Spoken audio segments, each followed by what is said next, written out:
Hey everybody, welcome back to the channel. Welcome back to some more card talk with Tim and Harry. It's been a while. We were literally just talking about when was the last time we actually got on a call together, and I honestly think it was for Emperor's Children back in May. We've already been chatting for an hour here, just just catching up. But how are you, Harry? What can you tell the people of your return to Warpforge here? Yeah, hello everyone. We're back with a 14th episode. It's a shame it's been 4 months, isn't it, since we last spoke Yeah, uh, yeah. about some content in the game. But as soon as another faction drops, we're in there. We're straight into the game, playing again. And these guys, they're fun. They are. I mean, you got wolves, you got scary space marines, you got dreadnoughts with like Wolverine claws. It's hard not to have fun with these guys. And as we will get into, I won't spoil us too much.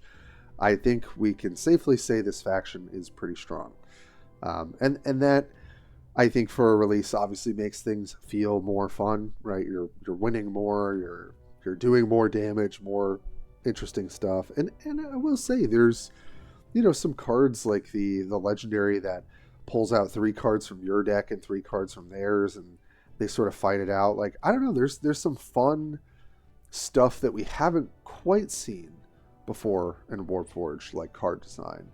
That even if it's a little bit broken, is sort of like fun to see. And I'm sure, well, in the future they'll figure out balance and all that stuff. But today, really, I think our task is to, check back in with the community here. It's been a minute since we talked about different cards. The game has gone through a lot of changes. Huge patch just dropped that, has really put skirmish on the map. That has changed some old systems that definitely needed some changes. We'll probably talk a little bit about that here and there, but really today, going to do our classic faction overview, so that people who may be brand new to this game, and we've seen a lot more content creators from especially the Magic and Hearthstone community covering this game. Seems like there's been more sponsored events for them. We might be getting some folks that really are starting from a pretty square one sort of place. So Harry and I have been with this game since the start. So it'll be always fun to kind of get back and talk about new cards, which is just the best. So Yeah. um, And, bro, can we just appreciate how good these heroes look? I know, right? Just looking at the screen here, yeah, they look pretty badass. It's hard to not get excited to be like, oh my god, what are these guys doing on the plains of Warpforge? But and they all have some really cool stuff. I mean, we'll definitely be talking about the Warlords and kind of what they lean toward in terms of strategy. But yeah, I feel like, I mean, the design and the aesthetic, like everything looks so good. Yeah, no, for real. Their hair, their beards, like that ginger one. He's proper cool. I like him because I'm a bit ginger myself. Yes, I said his name wrong. I thought it was Nijal. It's Niall, because of course they're like kind of from like Norse, like folklore and naming and stuff like that. So we got Niall, we got Bjorn, and we got Ragnar. All look very very ferocious and very cool. Um, yeah, and just very interested to see kind of where people go with it. And I've gotten to play mostly Ragnar, but also we've got some brand new mechanics. Wondering how similar they were going to be to the HHL ones for Space Wolves, but I think that's been they've kind of had their own identity, which is cool. But shall we get into it, Mr. Harry? Yeah, yeah. Let's All let's right. do this. So always got to start with mechanics. I know it's like that's kind of what you're trying to take in first is like, what is this faction doing? And we've got three brand new ones, right? We've got Hunt Mark, which is essentially a mark, almost like marker light that you put on something, but operates differently when that unit dies. It deals 1 damage to their leader and heals your leader for 1, and the marks can stack. And so I do kind of equate this to Tau, because there's a stratagem that says if there's a hunt mark on something, destroy it, right? So that's very similar to, it was like something engagement, which was like one of the cards that a lot of the sort of marker light heavy decks would sort of use. I'm still kind of on the fence. I don't know how good this mechanic is, but I think it's better than I thought it was so far from the games that I've gotten to play with Ragnar and a lot of his hunt mark stuff going on. So I think that's been pretty good so far. Pack, I think, is probably the most underwhelming one, right? So this unit gains +1/+1 on stats for each other friendly troop in play. It could be very explosive because there are a lot of cheap ways to get units onto the battlefield during a turn. Like if your troop isn't cleared, pack troops can get pretty scary. In terms of complexity, right, it's pretty straightforward. And it's played pretty well for me. And then I want to get Harry's take on all these too. And then Ferocity, the last one, it's just use this action. You can use it the turn that you've played it. And when you do that, the troop returns to the deck after using the effect, unless there's a card that states otherwise. And there are 2 cards, I believe, in the Space Wolves set that stops a card from being put back into your deck. Across the board, Ferocity triggers are pretty strong. You're either getting to essentially flank a unit in and deal damage. You're getting a unit that like removes a troop the turn it comes in, and then it goes back into your deck. I think Ferocity is kind of like the sort of leading mechanic in terms of power and synergy that's going on in this faction, from what I can tell. And may need some tweaking because it operates a little bit different than Prey and Duty, because you can use it the turn it comes in, and we just know in this game of tempo it's very important to affect the board as soon as possible. So that's kind of my feeling on the 3 mechanics. But how have they been playing out for you so far, Harry? What's your impressions here? So I like all 3 of them. I think all 3 of them are good. And so Hunter's Mark keeps, I've noticed, keeps you in the fight a little bit more. You know, you're Yes. healing. Like, it reminds me a little bit of the Orc Warlord. You know, who I used to love. He used to get the heal, didn't he? Gordrang? Gordrang, that's Yeah. it, yeah. Yeah. So like the Hunter's Mark's really good, and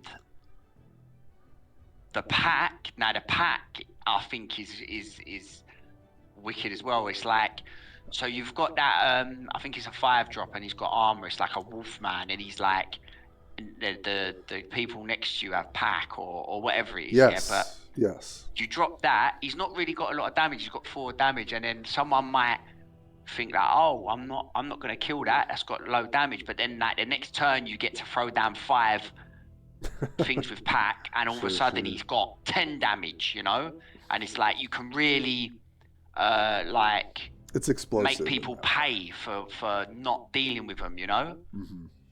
So like I do like packing. It's so easy. You just put them next to each other. It's something that you ain't really got to think about. And then Ferocity, you've got them wolves in you. They're like 1 costs that just kill 3 drops all the way up to turn 2. They're like must-haves, aren't they?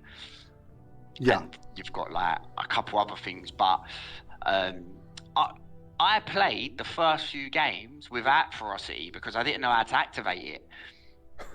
Yeah, it's a little weird the way that you have to like select your own card, but some of them you need to select like the thing you're going to attack.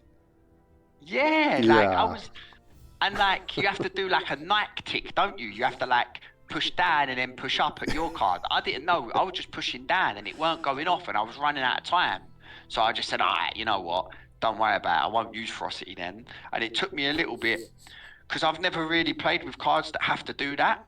Yeah. I know there are cards. Sisters of Battle, that's it. Yeah, it's like praying a little bit, kind of. Yeah. Yeah, Like, it's that same sort of mechanic. But I've never really played Sisters, even though I like them as a faction. I've never really played them, but I think they're coming out strong with their mechanics. Yeah, yeah, that's been pretty much my feeling. I would say pretty similar. Like Ferocity also seems to be, I don't know if they'll confirm this, the first mechanic that is really geared towards the skirmish mode. We've never really had something that puts itself back into a deck, but it kind of makes sense that Space Wolves are going to likely be pretty dominant in skirmish because you only have access to 12 cards.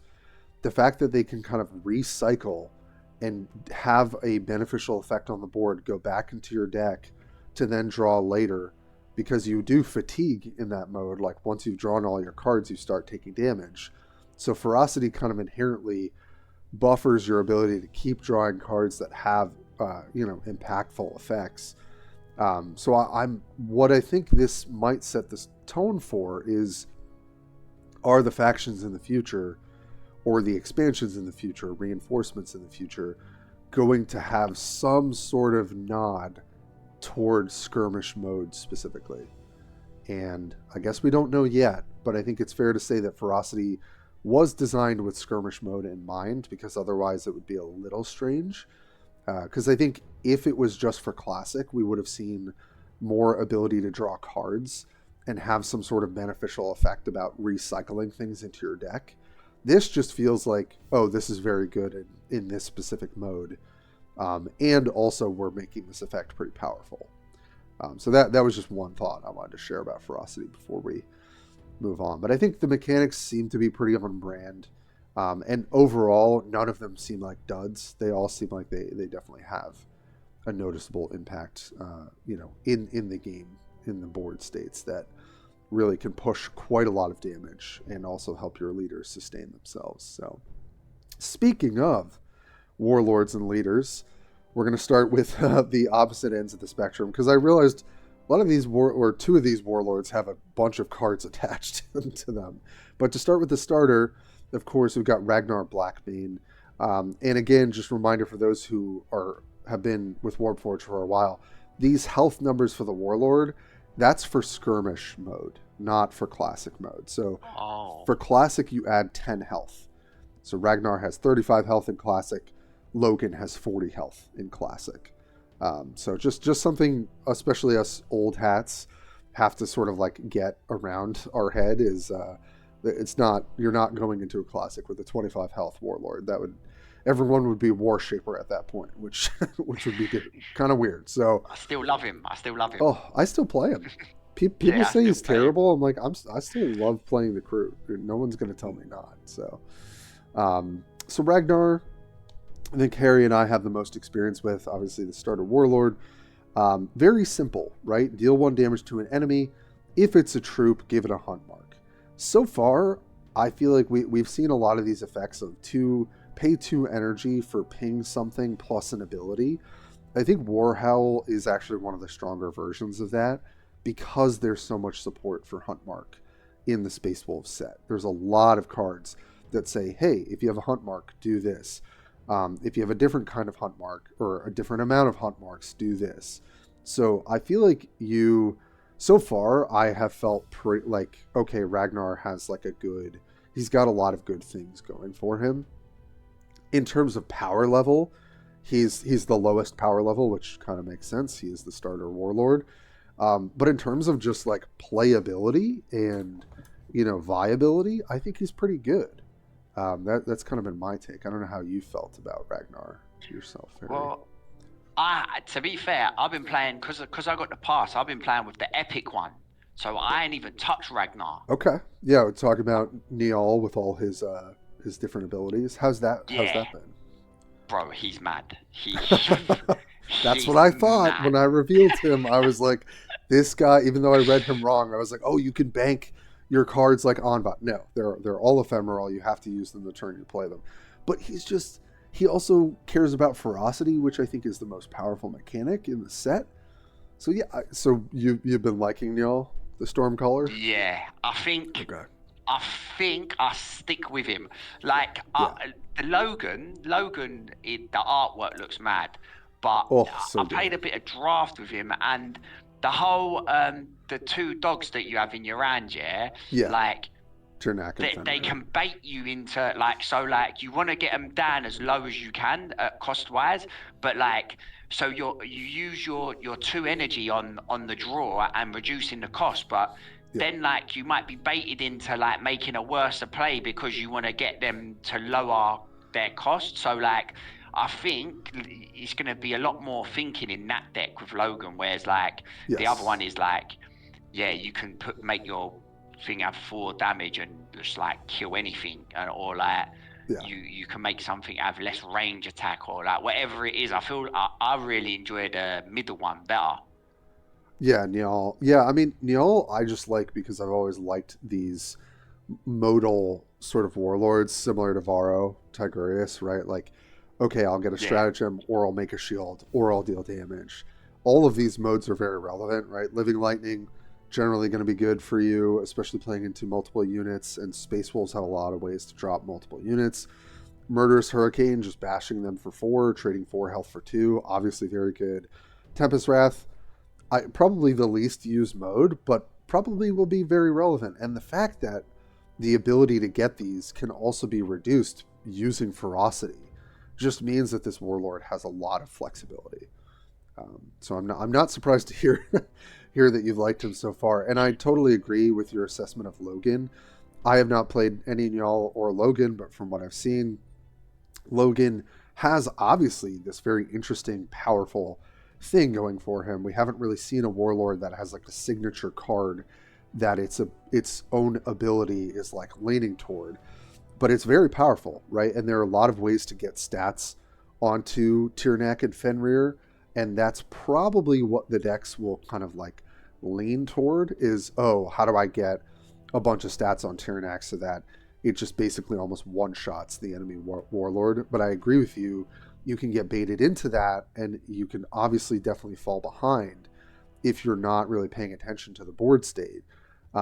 Because also, there are some factions that have anti-stealth, and so if you put all your eggs in the basket of getting Tyrnak and Fenrir reduced and then playing them with stealth, and then it gets removed, like that's obviously huge in terms of punishing you. But yeah, I mean, I yeah, think all warlords have a cool identity. Basically, got like hunt mark, ferocity, and then sort of like an amalgam of things. I guess Tyrnak and Fenrir benefits from, uh, some of the ferocity cards, some of the pack or hunt mark cards as well. So I think they did a pretty good job with the warlords in terms of like flavor and identity, even if some of them are are a little more powerful than the others. So very cool. Yeah. So lots to look forward to. I can't wait to get my hands on y'all.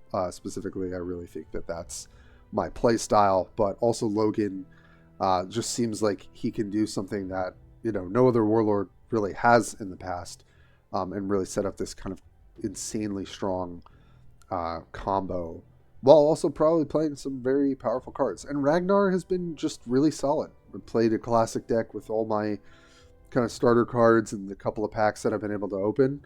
And honestly, it feels pretty competitive. So I think that's at least a good sign of if you start, from scratch with the Space Wolves and don't have a lot of resources to spend on packs or whatever, you're going to come up with a pretty decent deck without having to try too hard. Aside from progressing through the campaign. Yeah, so those are the warlords. Had to talk about who let the dogs out here.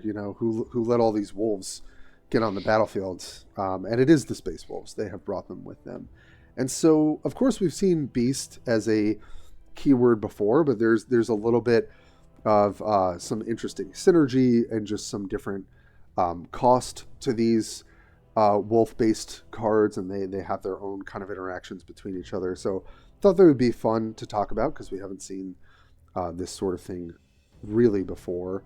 Obviously, 2 of these have ferocity. 2 of them are really good. The Hunting Wolf and the Fenrisian Wolf. Fenrisian Wolf, I think, is one of the better cards in the set. Just does a ton of work. Hunting Wolf, I don't really know how used this card will be. Like, having a 1 energy, 3 damage flank card essentially is pretty fine. Like, that's not a bad, certainly not a bad rate when we think about, like, I don't know, Chaos Spawn is 1 for a 2/2, and then, like the 3 energy flanker out of Chaos that hits for 4 costs 3, and this is 1 cost for 3. So Hunting Wolf is just, like, pretty efficient. Fenrisian Wolf, though, is, like, really souped up, man. I mean, 2 energy, 3 health. It's got Tide, so it just scales up throughout the game. You can play more copies of it. It hits even harder if something's hunt marked, so that's really nice. Can get shuffled back into your deck if it survives. Like, this card has been insane from what I've seen. Thunderwolf Cavalry, I think, is just a good starter card. I don't see this played a ton, but it's good stats. It's a 3/3/4 for 3, totally fine. And then it gives hunt mark to an enemy troop. Totally just a solid 3-drop. Not something that's going to be crazy, but just on rate is just a fine card. The Cavalry Pack Leader so far has looked pretty good and can get really crazy. So 4/4/5 for 4, good stats. When an enemy gets a hunt mark, give +1 melee to all of your units this turn, and it gives hunt mark on its rally ability. I mean, it's not hard to have, like, pretty wide boards with some of these cheap wolves, and then if they can't clear some of them, and you just, like, put a hunt mark on something. If you're playing Ragnar in particular, I've been running this guy because I managed to get 2 of him. You just hit like a truck because it affects your Warlord as well. So, yeah. So this guy is buffing not just himself, not just your other units. It's buffing your Warlord for the turn as well. So it's a good card, that one. Yeah, I mean, imagine, like, you just kind of set this guy up, and if you're able to apply multiple hunt marks, you're just getting free damage, and then when their units die, you're going to get a little bit more damage on their Warlord, and you're going to heal a little bit. So you're just really getting a lot. It's just very efficient stats. We'll talk a little bit about how I think the stats for this overall faction are just a bit different from the norm. I think the stats are a bit higher on some of these cards, and I'm curious about how they arrived at that. And then this other card, I haven't seen it played yet, but I'm really interested to see. So Fenrisian Wolfpack, 9 energy, so lots of energy to play this. Deploy a Fenrisian Wolf for each enemy unit. So obviously that's the very busted wolf over here. This card costs 1 less for each hunt mark on enemy troops. So this is kind of like, the Dark Angels, now I'm blanking on the name, but makes a motorbike for each unit in play. So this is like that, except Fenrisian Wolf can potentially hit harder because of hunt mark. And it also costs less based on how many hunt marks are on enemy troops at the time. So I don't think it's hard for Fenrisian Wolfpack to cost, 7 or 8 instead of 9, and be essentially a full board clear that maybe has other synergy with other cards. Like, let's say you play Thunderwolf Cavalry, and then the next turn you play Fenrisian Wolfpack or something. It could get really, really crazy very fast. So I thought these were some fun cards to highlight. But what are your thoughts and feelings on some of these wolf boys? I think a lot of these cards are going to be adjusted. Yeah. Like, you can't have a hunting wolf cost 1, 3 attack, 2 health. Like, you can't. That's going to probably go down to 2 damage. Like, I feel like that one as well, the Thundering Cavalry, is just insane as well. It's another one. But are you saying about not carrying the hunting wolves? And there is a free drop that gives you a hunting wolf in hand. So yes, we're going to talk about him. Yeah, so that's another, like, I'll put the hunting wolves in because, bro, they just seem too good to not have. That's also true. Yeah. Yeah, like, because sometimes you just need that free damage bomb. Like, you just need that troop with 3 health that he's dropped on turn 2 dead, and you can just bong. Like, yeah. I really like Fenrisian Wolf's artwork. I feel like that is like, it's so that's good. Serious. It's so scary. But yeah, I do think that it's hard for the card game to come out on day one with everything being perfect, you know. Yeah, yeah, I do agree, and I think like this is their first release in months, right? And like a lot has changed in terms of like all these different, they've added in a brand new mode, they've changed draft mode, they've switched a lot of old systems. Like, clearly they've been paying attention to a lot of just how actual Warpforge functions, not just the cards and the factions. And I think generally, a new release being more powerful gets more attention, gets more hype, right? So I'm sure that was a bit in mind. I am a little bit confused, to spoil a little bit of our segment later, how they arrived at some of the stat numbers. I think the stats are just generically higher in this faction, and sometimes that makes sense, right? So when I think about like Sisters of Battle, like their stats were adjusted because I think they originally thought Prey would be too powerful, and so a lot of the Prey cards had lower stats, and so there was kind of like, oh yeah, if Prey makes it so that everything has to like play to their play style, then we should probably shrink the stats a little bit so that those cards aren't too powerful. In Space Wolves, I don't really see a ton of weakness in this faction quite yet. Like, maybe decks that are kind of using stealth and doing their own combo can compete with them well. But so far, it just feels like across the board, they've got versatility, lots of great tools, they've got good removal, they have essentially a lot of flank as well because of ferocity. And then they also have really good stats. So to me, I think that, yeah, there's definitely, I 100% agree, Harry. I'm sure we will see some tweaks to quite a few cards.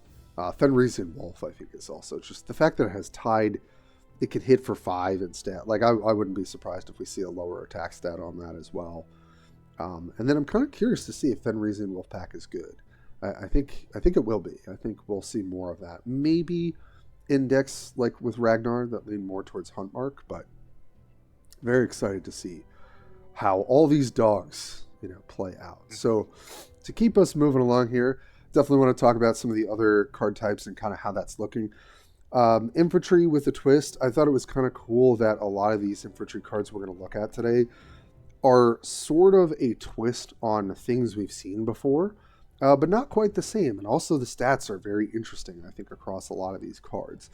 I don't have him yet, but I'm really excited for Bloodclaw Pack Leader, this 2-drop here. So he's got Pack himself, but I think more importantly, he's got Artifice, the only card in Space Wolves that has Artifice, I believe. Give a hunt mark to a random enemy troop. It's a 2/2/3 for 2. It's just a very efficient stat line, and it's got... it gets bigger when you maybe land your 3-drop and their Warlord isn't able to clear this. And if you want to use your ability that turn or something, you get to hunt mark something for free, virtually. So I think it's a cool kind of take on, it's very Wolverine looking over here with the hair and the literal Wolverine claws here. So I think it's a cool little cheap rare card. And I love that they're kind of half wolf, half person. That's pretty sick.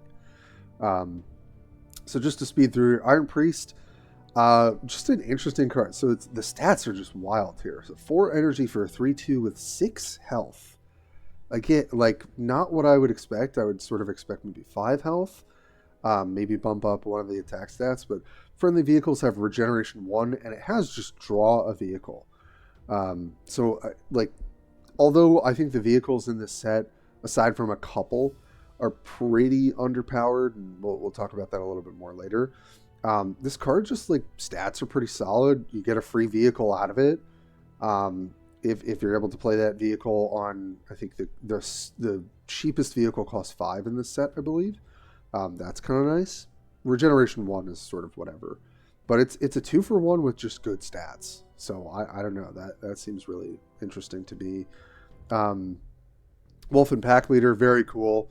It's got Pack. It's a 4/3/4, so the stats are a little bit lower in terms of the health pool, but it's got a really nice ferocity ability. Deal 5 damage to a random enemy troop, so it doesn't use itself, right? It's not flanking, it's just dealing 5.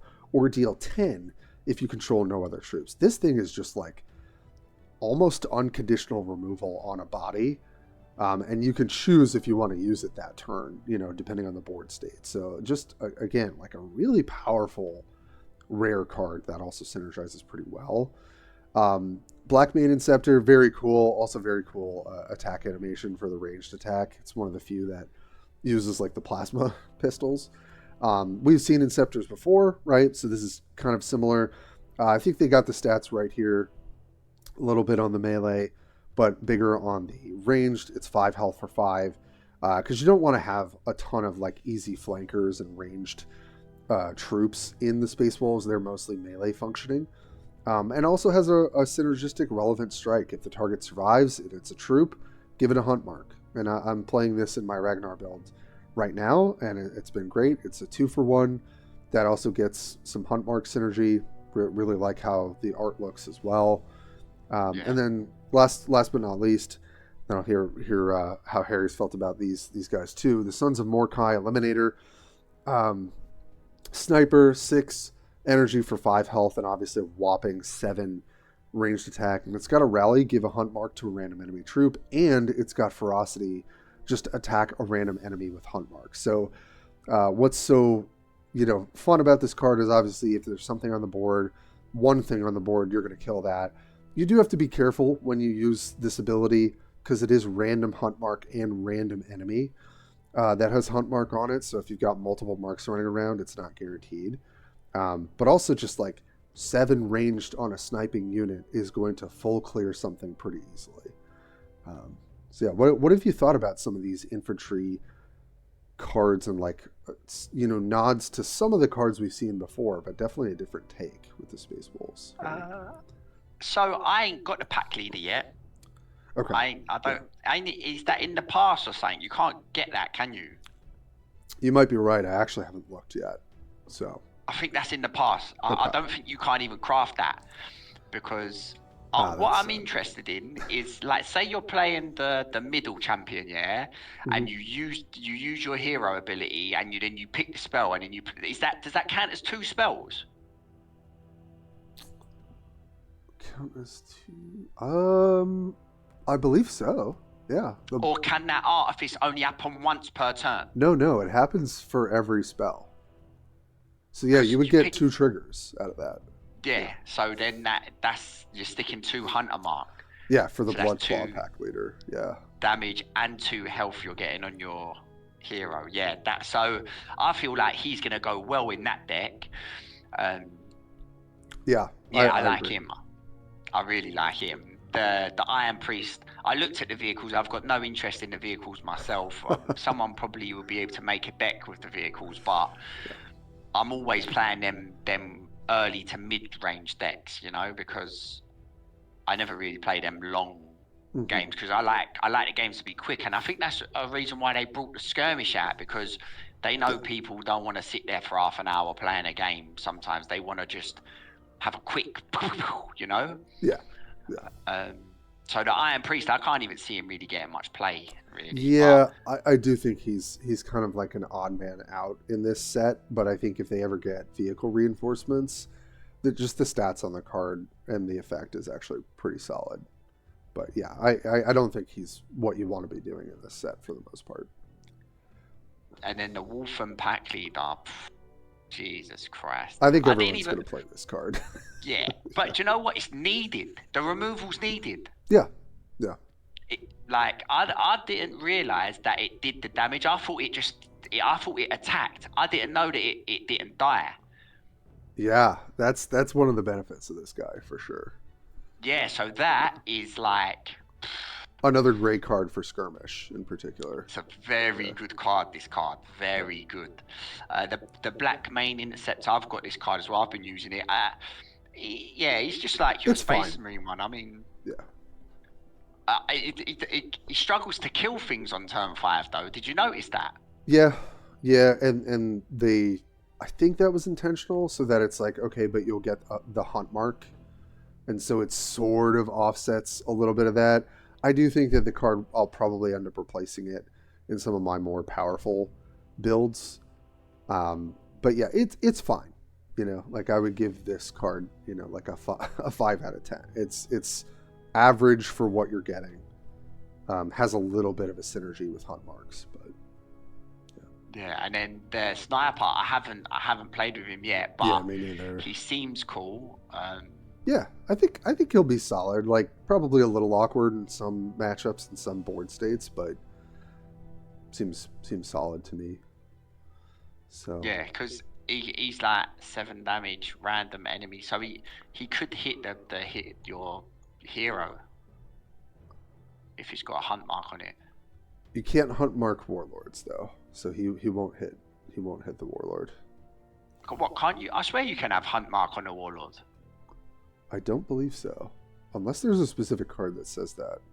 Because hunt mark is applied to troop, not unit. Oh, I'm sure I've had hunt mark on the hero before though. Okay, I'm not so sure, maybe maybe not. there is a card that does that. Yeah. Okay, so maybe that, if that is the, because I think there's like a stratagem that's like give a hunt mark to every something, and I don't know if that card says unit versus troop. That might be it, because that could be it. That's probably maybe like one card that hunt marks a warlord, because I think hunt mark on warlord would be insane in general, right? Because it's like, obviously you're not killing it, but the fact that you could get benefits from if a troop is hunt marked, do this on a warlord, that would be probably too powerful. But you might be right, Harry. That's something I'll definitely check out. I still have only played a handful of games with Space Wolves, so. But yeah.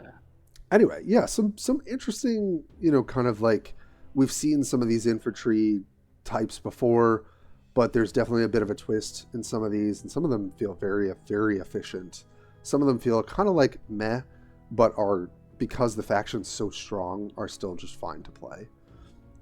And some interesting maybe future synergies with vehicles or other ways to give hunt mark or artifice, like just some kind of standouts. I thought that would be sort of fun to talk about. And in terms of vehicles, I think really there's not a ton to talk about aside from 3 of these cards here, which is the Drop Pod, Murderfang, and Bjorn. Obviously, Murderfang and Bjorn, without us even diving into it too much, are just very powerful cards. They have a huge amount of stats.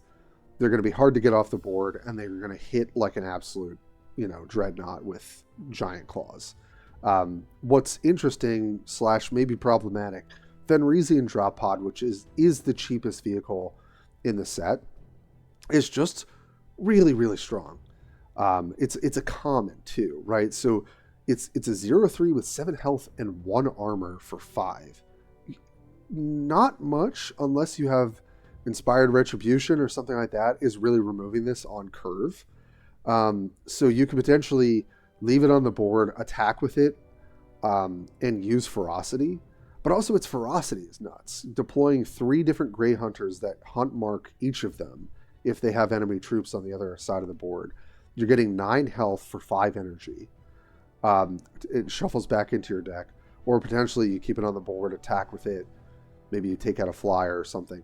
It's a lot of stats for what reason, I'm not sure. Like I imagine they gave this a bunch of stats because, it should be hard if someone can't use the Ferocity, then we want the enemy to have to work for it to kill it. But it's like most of the times you're going to use this Ferocity anyway because it's just so good.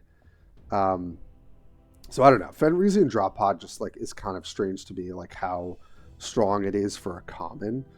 Murderfang, obviously just going to be, I think this guy is actually in the battle pass if I remember correctly. 7 energy for 8 health, 1 armor, big melee attack stats. It's got packs, so it gets even bigger. And then if somehow you're able to set up the Slay, you'll just win the game on the spot because it'll heal 2 and get Bloodthirst to attack again. Just a really scary card. Like, if this is not removed off the board, good luck, because you're probably dead. So I expect to see Murderfang in a lot of the decks. Stormwolf, I'm playing this actually, because this is really one of the few cheaper of the higher cost cards that I can play in my starter deck. Just seems solid, 7 health, flyer for 7 with 7 ranged attack, and then when an enemy with hunt mark dies, deploy a Grey Hunter, so then it'll make another hunt mark off of the Grey Hunter. It just seems like a sort of fine card, starting out. I don't expect to see that card outside of starter decks. Bjorn, I'm sure everyone will be very sick of to a degree, just in huge stats across the board. And then when anything uses ferocity, it stays in play. So this is like breaking how the punishment of using ferocity, where it shuffles back into your deck. So this is very much geared towards classic, I think. And it has its own ferocity, deal 2 to 3 damage to all enemies. So it's just a better Dreadnought, dealing AoE the turn it comes in, and it affects other cards that have ferocity on the board. Just an absolute house of a card. I think a lot of the legendaries for this faction are just really, really strong. And then fun to see the Land Raider here. It's got Vanguard, gives your Warlord armor too. It's sort of better than, what is it? Not the Basilisk. Why am I blanking on it? One of the, obviously, the signature tanks for the Imperial Guard. The Land Raider is actually a little bit better in terms of giving your more armor to your Warlord. And I don't really see this seeing a ton of play, but thought it'd be fun to talk about. So, Harry, you sounded kind of down on the vehicles, but yeah, what's your kind of overall take for some of these cards? The drop pod is a nuts card though. Like when I was thinking vehicles, I was thinking like the 8 drops and the 10 drops. Yeah. The drop pod's crazy. Yes, it is. I wouldn't even class it as a vehicle. I know it's a troop carrier. Like it just drops a bunch of guys. It. Yeah, and if you've got, because when you deploy the Grey Hunters, they put Hunter's Mark on units. So I had a little thing where I did the drop pod with no enemy units and no one got Hunter's Mark. Then I had a thing where there was a few enemy units, and when I dropped this, the Grey Hunters put out a few Hunter's Marks. So yeah, I think you definitely want to drop this on a board that there is enemies on.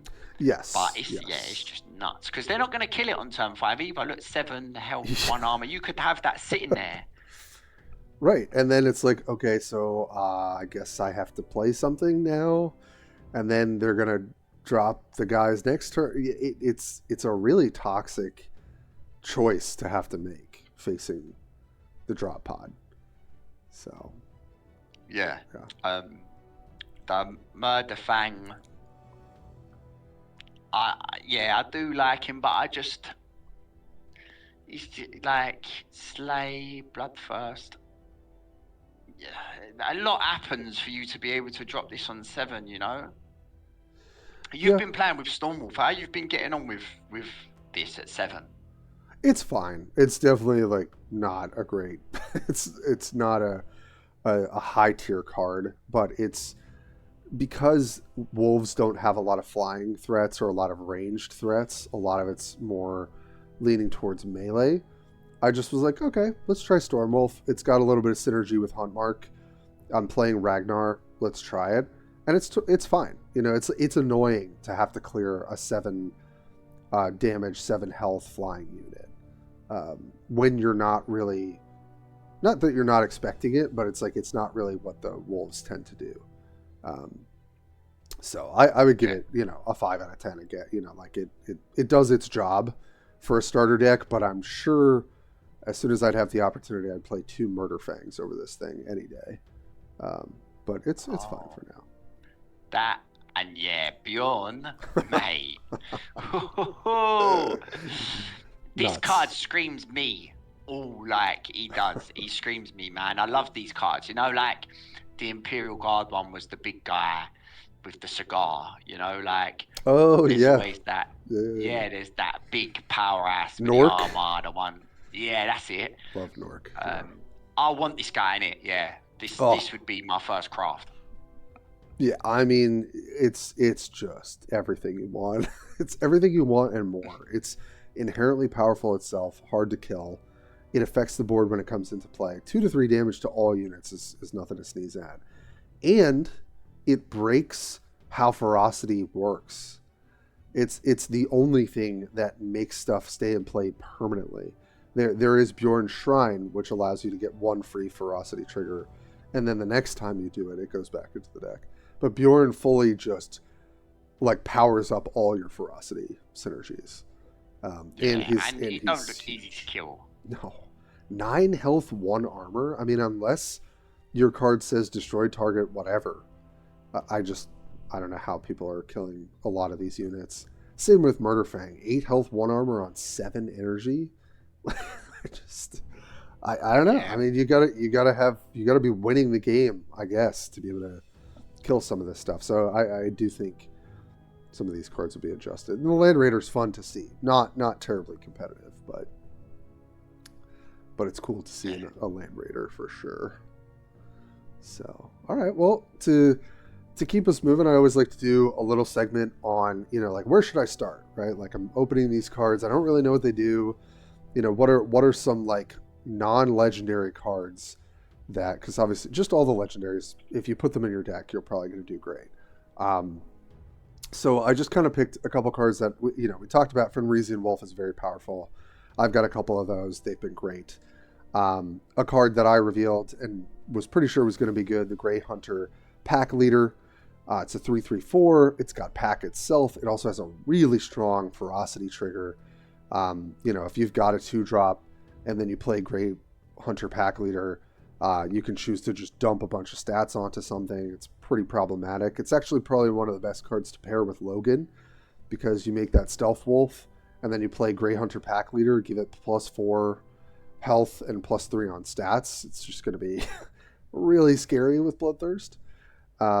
Harry, you were talking about the Wolfguard Head Taker. I've really liked this guy. I think he's a good 3-drop. Again, good stats. It's got Pack, so it can get bigger, and it gives you that 1-cost Wolf. So the next turn, you get to guaranteed make this guy bigger. It's been just totally solid. Fenrisian Blizzard I've actually liked quite a lot too. Obviously pretty good with hunt marks as well, because you're able to put some hunt marks out and then soften everything up with the Blizzard. So deal 2 damage to all units. That does include yours. But it also blinds everything until your next turn. And obviously that's pretty good for a faction that is more hinged towards melee anyway. And I actually find that that's pretty relevant. I only have 1 Blizzard, but I used it a couple times last night. Felt very good. Just as a cheap sort of board sweeper. And then obviously put the drop pod in here. I just think this is probably one of the best commons we've ever seen. So I feel like everyone should be playing it. But what's been working for you so far, Harry, with the new cards? So the Wolf Guard is really good as well. Yeah, he's he's good. The Grey Hunter, I put 2 of them in my deck, but I haven't really used him like properly. Okay. I ain't really got the chance to, because obviously you've got the Wolf Guard, and then I've got like a couple other 4-drops and that. But yeah, he's quite strong. You use the ferocity and you get all them stats, which is mental, isn't it? Yeah, you get his stats on another card. It's really good. And then he recycles in like he's good. The Blizzard I ain't really played with, but I got from my 3 legendary. I got the one that does the AOE. Which no, one it does the 3 damage. Oh, okay. And I put that in the deck, but I didn't read that it does 3 damage to my unit, so I cleared my board as well. No. Yeah, there's a bit more of that in this set. There's no like one-sided board sweepers, really. But it makes sense though, because it's like they're blizzards, they're like, it's a harsh environment, isn't it? Mm-hmm. So makes sense, yeah. But now I know, that's 3 damage to everyone. It's even your Warlords as well. Yep. Yeah, there's definitely a bit of an aggressive kind of bent to some of these cards, dealing damage to everything. But yeah, these are some like cards to get you started. I think you definitely just want to be playing out some of these sorts of units and snowballing into your mid game, and maybe playing some bigger vehicles in the late game, especially when you're starting out. I think when people get access to the full collection for this this faction, it's going to be scary. I think to move us into one of our last segments here, stats on stats on stats, etc. There's a lot of ways that your opponent's gonna you're gonna play a card and your opponent's gonna groan out loud because these cards just have so many stats, and if they don't have the exact right answer at the right time, it's just gonna be really hard to punish the wolves. Like this is one of the legendaries we hadn't seen in the previous season. Fury Askar, 3 energy, 3/2, 5 health for a 3-drop. It's got pack. Friendly units with pack have invulnerable during your turn. You play this guy and you're like, boy, I hope I've got a 3 to 4 power flanker in my hand, because if I don't, then my opponent's going to play like 2 2-drops or a 4-drop next turn. Fury's going to get bigger. He's going to hit me for free because it'll have invulnerable. I'm just like, why does this thing have 5 health? I don't think it needed that, personally. And then, of course, the drop pods, same things. They're just like, you're not killing it, and it's going to deploy their Grey Hunters. And, of course, Murderfang and Bjorn we just talked about, so not much to say there. But just, like, huge health pool and armor, and they hit you like a truck. It's just... this faction, when everyone's got all the cards, I don't know. Yeah, it's going to be scary, isn't it? Yeah, I mean, maybe we'll see more of a move towards control. Like, I could see orcs maybe coming back into the fold a little bit, because they still have no mucking about, which obviously just kills a Murderfang or a Bjorn if it's by itself. Will of Gork unfortunately costs 9 energy, so that's kind of out of the question. But like, I think the meta is going to shift to either very fast aggro decks to try and outrace what the wolves are doing, and I'm talking mostly about classic. Skirmish, I really can't say too much because I haven't played it much myself, and I think it's because you can't mulligan things out of your hand. Like, there's just a lot of RNG to Skirmish that the strategy is a little bit different. But I think for Classic, we might see a shift towards either hyper aggressive, like go wide maybe stuff. Even then, I think the Wolves can beat that to a degree. Or like very controlling, like removal heavy, anti-armor, like anti-vehicle potentially stuff. Because I just think otherwise it's like they're going to kill you stat for stat. Pretty much across the board here. So yeah, I don't know. I just feel like the stats in this set are like higher than I would expect them to be. But that's why, I think there's going to be some adjustments. There has to be, Yeah. Which, I feel like they are. They're gonna have to tap up the. They're gonna have to do it. Yeah, I agree. And to kind of close us out today, we always want to talk about kind of like what's coming up next. And I think in terms of content, this is where Harry and I will reappear. We're going to see an expansion before the end of the year. And I've been kind of saying for a while, I think it should be Tyranids. Definitely one of the original 6 factions. We're up to 13 now. I think Tyranids have been hurting for a while. They've gone through some iterations of change. Swarmlord has primarily been the only way to play them. And there are a bunch of useless cards in that faction. I think more than most of the original 6. And so if expansions are sort of like with the orcs, are supposed to like give more diverse playability to a faction, give them more options, kind of bring them up to speed, as it were, I would sort of expect to see Tyranids. So we'll see an expansion and we'll see a reinforcement. The reinforcement, I'm not sure. I think... before the end of the year? Yeah, that's what they've said. In quarter 4. So we're I think it'll probably be an expansion either November or December, and obviously vice versa for the reinforcement. And what we're looking at right now, they're also trying to make a dedicated effort to have more live events, a new PvE mode. So I don't know if you're into that. I guess that could be kind of interesting and exciting. and to do something with alliances because they basically introduced that. I don't know, feels like almost a year ago, and then just did basically nothing with it. Well, So one thing I will say is they changed the daily challenges with the last update. yes, Yeah, yep, and this week. that that might well have been one of my favorite changes that they've ever done. You know, because 100%. Yeah. I wasted hundreds of crystals spinning. Oh, you have to trigger mob 50 times. I don't want to play orcs. We'll spin it. Yeah. Oh, you have to pray 20 times. Oh, well, I ain't got a sister's deck. Spin it. I wasted so much of that crystal spinning Yeah. when, like, it's different if you're playing every day and you're playing 10 games a day, or you got loads of crystals, you do whatever you like. But when you're jumping in and playing a bit and jumping out, like, it's a resource that you don't really want to be spending on your daily challenges. Like, Yeah. it just it just didn't Yeah. feel good. And then they've changed it to like more fall in line with, like, obviously I didn't don't make the challenges easier, but make it so like you ain't got to waste a lot of your crystals, because that was just, I think a lot of people probably felt like me in the sense of like they probably did waste thousands of crystals over the year or two, you know. Hmm.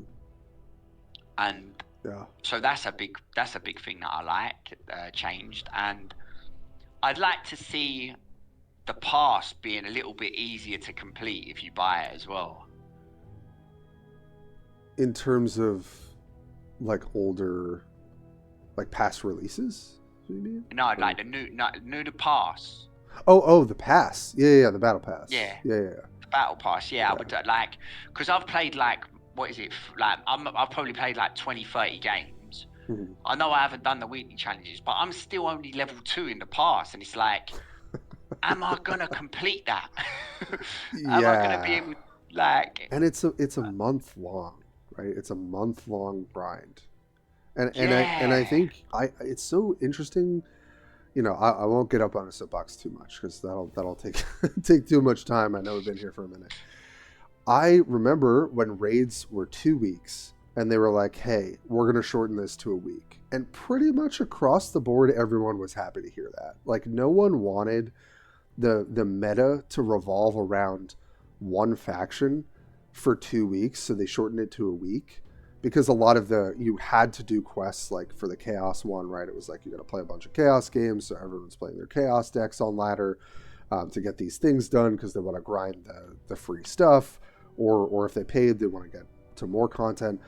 I'm a little confused as to why we took it to a month for a new release, right?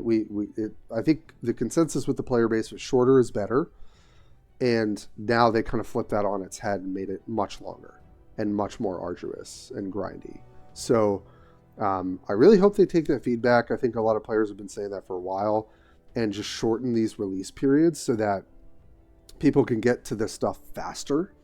And I, as Okay. a content creator who wants to have access to all the cards, I am not willing to pay, $100 to get a bunch of stuff. I'm willing to pay a little bit to get the premium campaign. But that means I'm going to wait a month until everything is unlocked out of the battle pass, right? So it just, again, I think it sort of hurts the hype of the new cards. I think it slows how much access people have to your new product. And I'm sure there's a logic behind it, but I, as a creator, as a card gamer, and person that's participated in a lot of different types of card games, I don't think that that's good for the player base. And so to your point, Harry, I think shortening or expediting the battle pass would be a lot better for players. Yeah, yeah, because I did. Do you know what? I think I preferred the thing where, yeah, the past come and it was like as a community, everyone was like Yeah, the raids. Yeah. traveling through it the Mm-hmm. same, you know. Mm-hmm. And like, I'll never forget, because when you bought the past back then, you had the choice, you know, like you pick, oh, do I use my stuff on cosmetics or a new legendary? Yes. And I used to always Yes. take the card back. Yeah, because people Like, like that. yeah. Yeah. So I wouldn't get the legendary. I would just get the card back, and then I Mm-hmm. would have the card back, and that would be like, and it's the same with the passes. I remember the Orc one coming, I was like, oh, I need this card back. I need this. And then I bought the pass. But then, mate, I got to like level 6 on the pass, Yeah. and it was like you had to play so much. Like, Yeah. I know you could go into like practice mode and you could get like your mob stuff done and all that, but it was like, oh, I don't want to play that though. I don't want to play like practice mode to get a challenge done. Yeah. Like, Yeah. I want to feel be that. fighting on the ladder and it just come naturally, and then me play a little bit longer. I have to play a bit longer. Like, yeah. So that's like Yeah. one thing that really gets me. But I think that's a fair I, critique. Yeah. a lot of people only have one game. You know, like there'll be people out there that only play Warpforge. This is their only game. They're like stuck in it. But me, I'm juggling so many games. But Yeah. I always like to come back to Warpforge, play a little bit on my phone. Yeah. Like, Me I'm too. dying to bump into Elysiak as well on the ladder again, because I played him 3 times and lost every time. Like, but Yeah. I need to get him. I need to get him, man.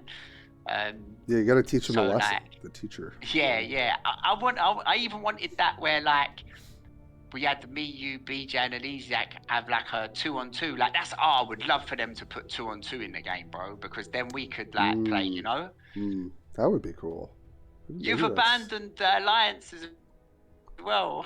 Yeah, that was a tough decision, but yeah, I ended up joining BJ's quite a while ago and have stuck with that group of players. It's like Barrick, Tarkle, Mineral. I mean, a lot of people that have been throughout the Warforged scene, and also Shadowverse. Yeah, I know that, and part of it was because like nothing happens in alliances too, right? Like they're pretty much dysfunctional, or not dysfunctional, they're non-functional. Yeah. And so I am happy to see that what will come next is they are trying to focus on some of these other sort of parts of the game. I think events is a big thing. Like, we should have an event every week. I don't see why that would be hard to do. It's free stuff. It gets excitement. People get to pick teams. Like, there's lore that you can add to it, just like in an HHL. So I think that's good. PvE mode, I'm sure a lot of people will be very excited for that. I'm not. I don't really have one feeling or another. But yeah, and then in terms of content, my guess is Tyranid expansion and Dark Angel reinforcement. So we'll see if I end up being right about that. But I'm sure Harry and I will be able to come back, I think at least twice before the end of the year to talk about some new stuff. Yeah. Which will be good. Well, one thing I will say is, like, let's just say, for instance, the Gene Stealers, yeah? Their faction released, and then we had their reinforcement drop. What? Yeah. Now, if you was to look at the Gene Stealers on, like, the Warhammer website and, like, their actual models and that, there's no more that they can do. They've brought every unit, they've done everything. So does that mean they can't do nothing with that faction now? That faction's trapped. It's a good question. I haven't thought as much about like when they've really covered like a lot of the ground for how a faction is represented in 40K. I think there'll definitely be less of a focus. It's the only thing they could receive would be reinforcements, and that would probably center around like particular units, or maybe there's like a named unit that they could add to the game and maybe revolve around that. But yeah, I mean, really, expansions are only really reserved for factions that are just pretty much outdated and sort of outclassed. So I don't expect to see expansions for some of the more fleshed out, like more recent factions. But I think the original 6 will probably be the ones who receive more of the expansions. But also, part of it's influenced by tabletop, part of it's influenced by other Warhammer 40K releases and other games. So, like, we had a lot of stuff about Space Marine 2 with the Ultramarines, with Titus. So, like, there's a lot that can happen, which is exciting, but it also makes things a little less predictable, I guess. Yeah, because, like, I don't know, because it's hard to predict what's coming next, Yeah, it is. My gut is telling me when the first expansion was Orcs, it made a lot of sense because they were really shoehorned into kind of one sort of 1.5 play styles. Beast Snag has really brought like an entire other card type to the game with beasts in a big way. Like that made a lot of sense. And when I look at of the original 6, which faction is the most like kind of only does one thing, and even then, like basically everyone's forced to play that one play style competitively, it would be Tyranids, I think. And their reinforcement also was forever ago, and it was pretty bad. So I think that makes the most sense if they're following that mission of expanding a faction's like viability and flexibility.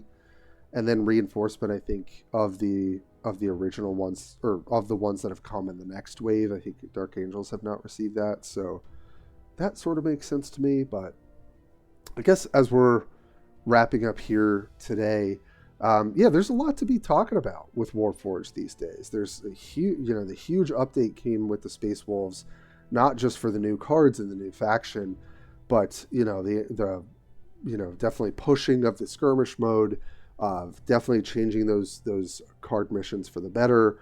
There's like a collector level now. There's like a different kind of way that the beginner play experience goes. I mean, there's a lot ebbing and flowing right now, and I guess we can't really know how that's going to translate to, is Warpforge going to become more popular? We're seeing more streamers, we're seeing more marketing. That's exciting. Will that translate to something? I'm not sure. So there's definitely plenty in play right now. But I think overall, we're always excited to see new cards and new factions enter. I was hoping for like maybe the Votann or Drukhari, because I think the Votann have received a bit in tabletop recently, and I thought that would be great to see.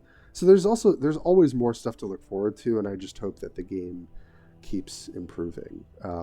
What's it been like for you, Harry, as we close out today, just kind of coming back to the game this time round?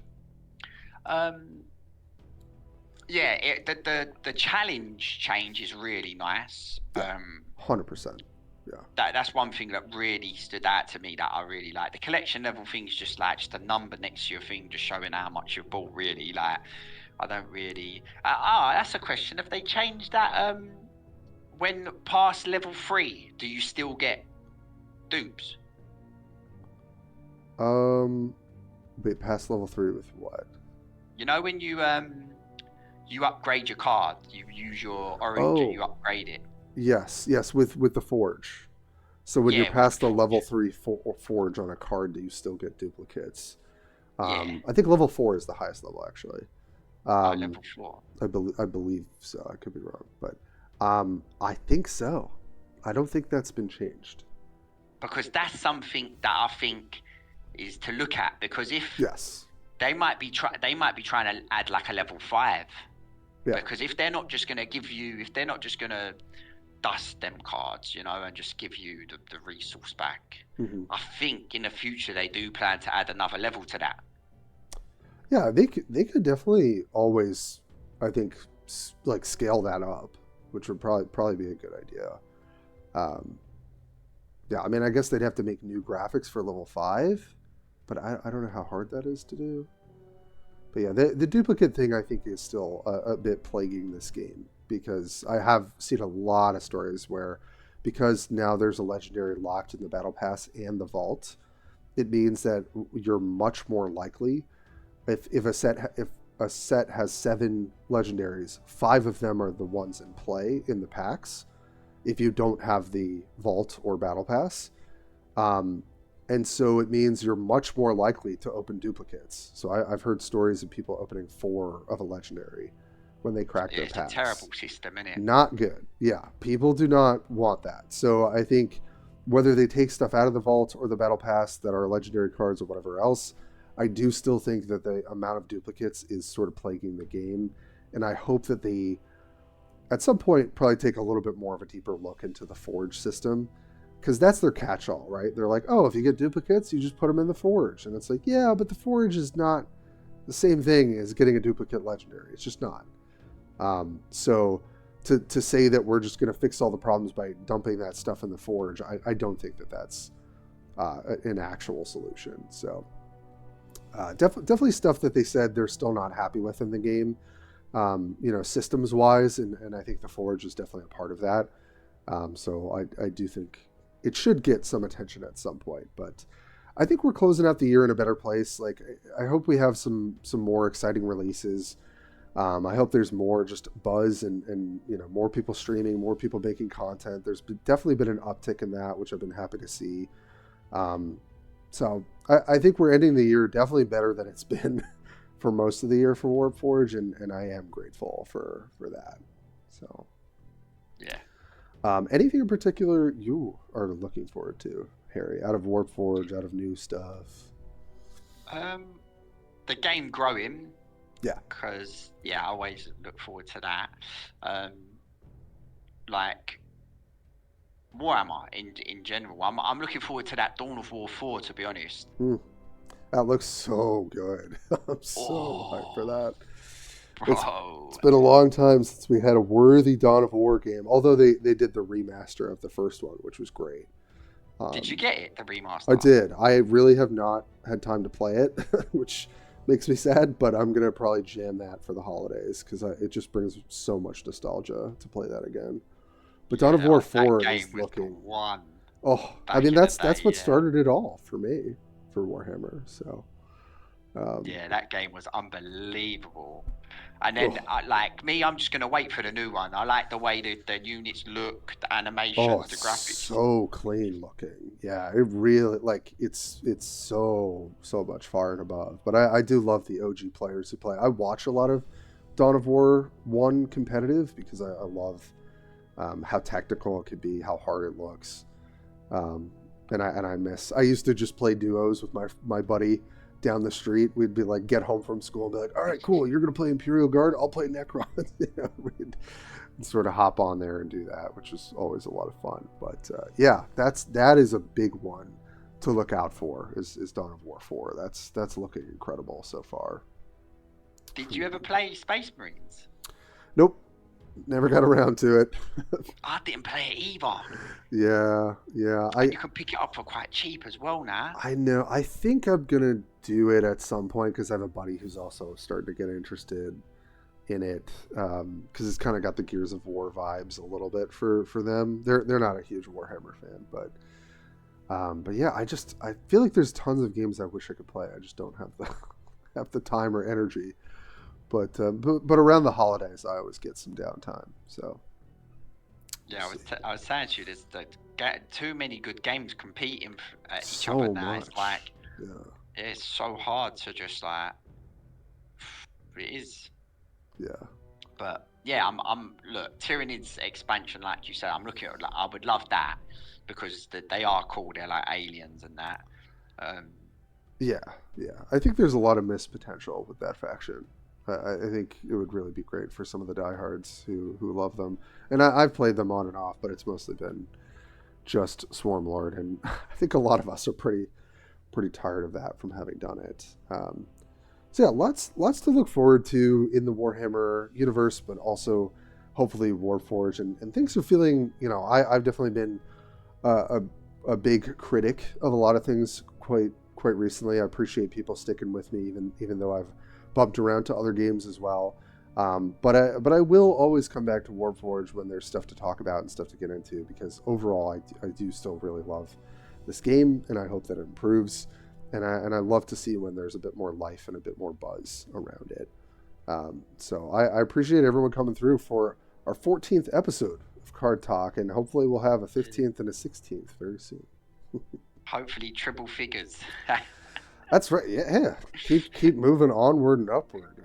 As you can see, we could talk for literally ever about this or about any other games, because we spent an hour doing that before we even hopped on. But so yeah, good to be back. Good to have Harry back here on the channel too. Come on, I appreciate it. Yeah, cheers. Yeah, everybody take care as always. Thanks for supporting the channel, and we will catch you guys in the next one. See ya.